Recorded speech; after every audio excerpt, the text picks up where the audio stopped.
In the Marvel Universe, heroes save the day, villains try to take over the world, and then there's Dr. Doom. Victor Von Doom isn't your average bad guy. He's brilliant, he's powerful. And here's the twist, sometimes he's right. What if the man the Avengers fear, the Fantastic Four can't stop, and even Thanos respects, was actually humanity's best hope? Think about it. Thanos believed in balance through destruction. Magneto believed in mutant survival by dominating humans. Ultron thought the only solution was wiping us all out. But Doom believes in order. He doesn't want to destroy the world. He wants to run it better. Today we're diving into the mind, the motives, and the master plan of Dr. Doom, and why his vision for humanity might not be as evil as you think. The wound that shaped him. Victor Von Doom's story begins not with ambition, but with loss. Born to a Romani family in Latveria, he grew up under a cruel regime. His father, a healer, dies after failing to save the king's wife. His mother, a sorceress, is lost to a deal with Mephisto, the devil himself. That's where the seed is planted.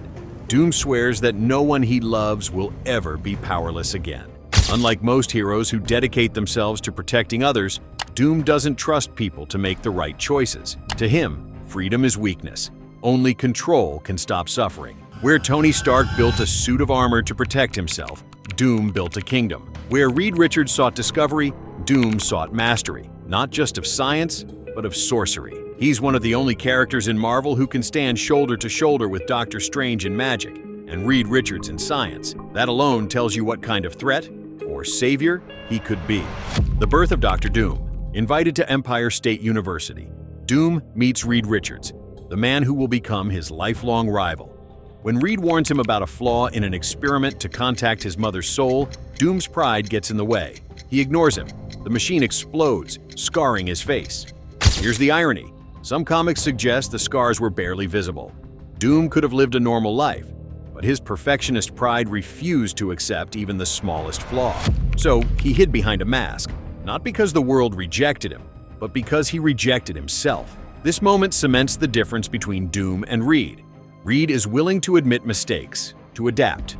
Doom cannot. To him, mistakes are weakness, and weakness is unacceptable. After leaving America, Doom travels to Tibet. The monks there craft his iconic armor, a suit as much mystical as it is technological. The moment the still hot mask touches his face, Victor Von Doom dies. From then on, there is only Dr. Doom, the ruler of Latveria. When Doom returns to Latveria, he overthrows the corrupt monarchy that once ruled. And here's where the paradox begins. Under Doom, Latveria becomes a utopia. Zero crime, no poverty, free education, universal healthcare. His people never go hungry, never fear invasion, never suffer chaos. But at the same time, every citizen is watched.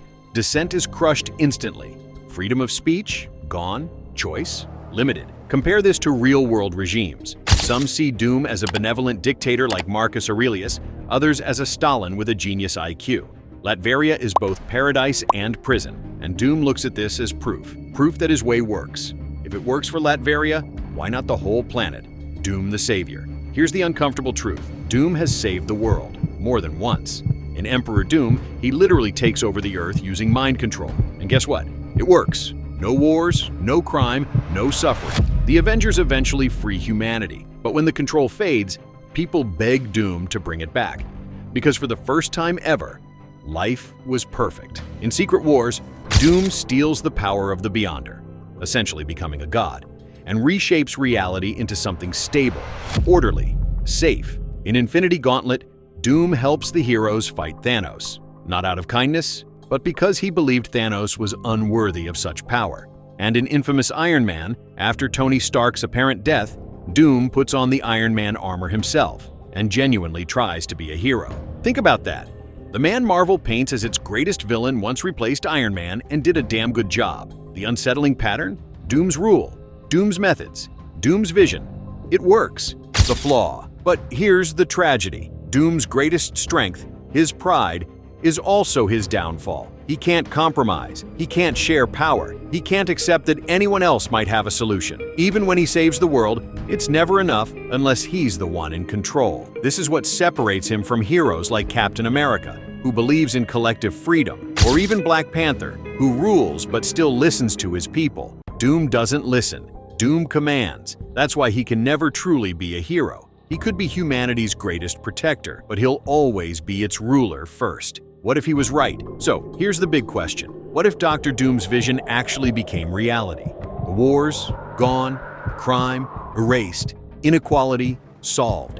Every person fed, educated, cared for. But the cost? Your freedom, your privacy, your voice. Would you live in Doom's world? Could you? And here's where fan theories go wild. Some argue Doom's world would outlast any other heroes. The Avengers save the day, but the villains always return. Doom doesn't just fight problems, he eliminates them. In fact, some fans speculate that Doom might be Marvel's ultimate endgame, that when all else fails, it won't be Captain America's shield or Iron Man's suit that saves us. It'll be Doom's iron grip, and the scariest part? Maybe we'd thank him for it. Dr. Doom isn't just a villain, he's a mirror, a warning, a question. Is the price of safety worth the loss of freedom? If the world's greatest genius offered to save us, would we let him, or would we fight him, even if it meant chaos? Because maybe, just maybe, Dr. Doom was right all along.